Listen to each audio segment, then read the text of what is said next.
Today, we're diving into a microscopic battlefield. It's a story about a powerful cancer drug going head-to-head with a cancer cell's incredible will to survive. Let's get right into it. To really understand what's at stake in this fight, let's start with just one number: 8.2 million. That was the estimated number of people who died from cancer in a single year, back in 2012.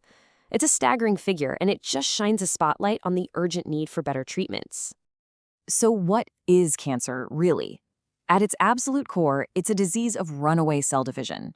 You see, your normal cells, they have an off switch. Cancer cells, they don't.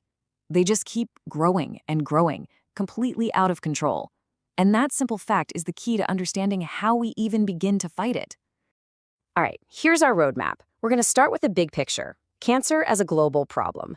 Then we'll zoom in on the main treatment strategy, which is damaging DNA. We'll look at a specific weapon, how the cell fights back, and a critical weakness that scientists discovered. And finally, we'll see how that one discovery is shaping the entire future of cancer treatment. Okay, so first things first, let's just get a sense of the sheer scale of this fight. In both developed and developing countries, cancer is a leading cause of death, even surpassing things like heart disease and accidents. For men, lung cancer is the biggest killer, responsible for almost a quarter of cancer deaths. For women, it's breast cancer. And the tough part is, all the data points in one direction. The number of cases is rising. So how do you even begin to battle a problem this huge? Well, the strategy often comes down to one central idea.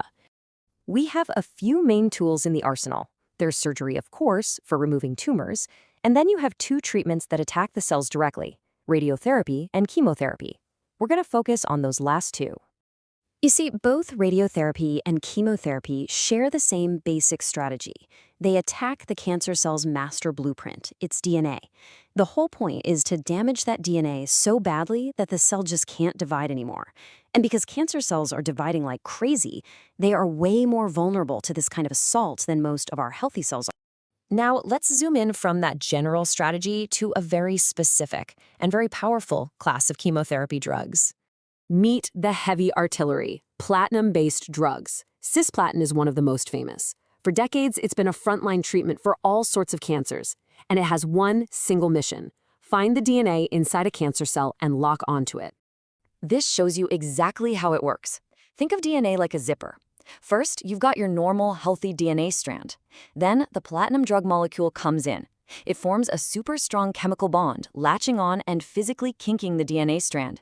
This kink, or what scientists call a lesion, basically jams the cell's copying machinery. The zipper gets stuck and the cell can't divide. But the story doesn't end there, because that cancer cell has one powerful instinct: survival. And it's not going down without a fight.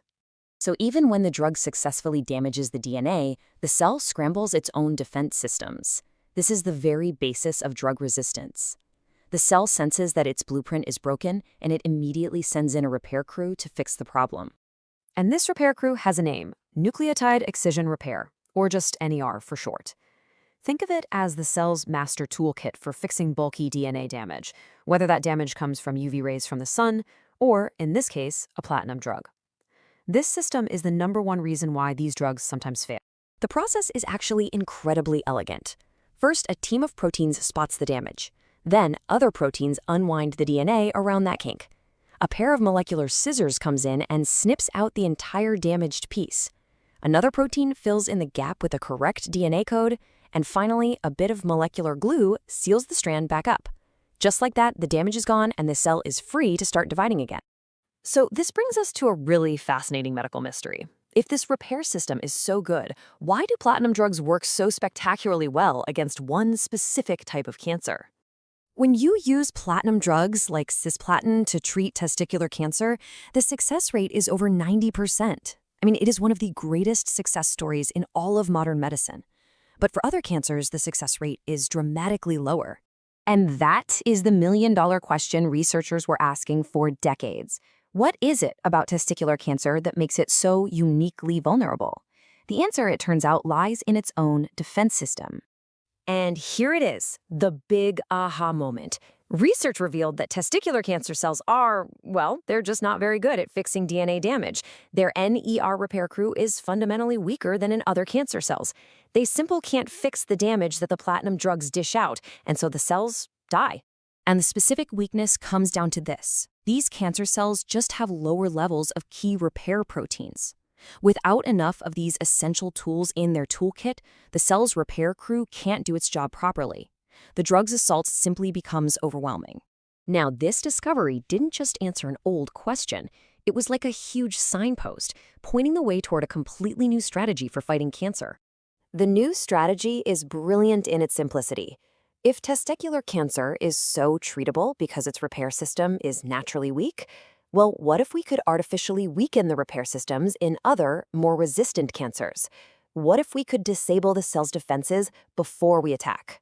And that has led researchers to focus on very specific targets.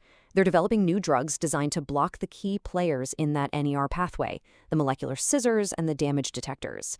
The idea is to create a 1-2 punch. First, an inhibitor to disable the repair crew, and then the platinum drug to deliver the knockout blow. And that brings us to a final, really powerful thought. For years, the cell's ability to repair its own DNA was a huge obstacle in cancer treatment. It was the cancer's greatest defense.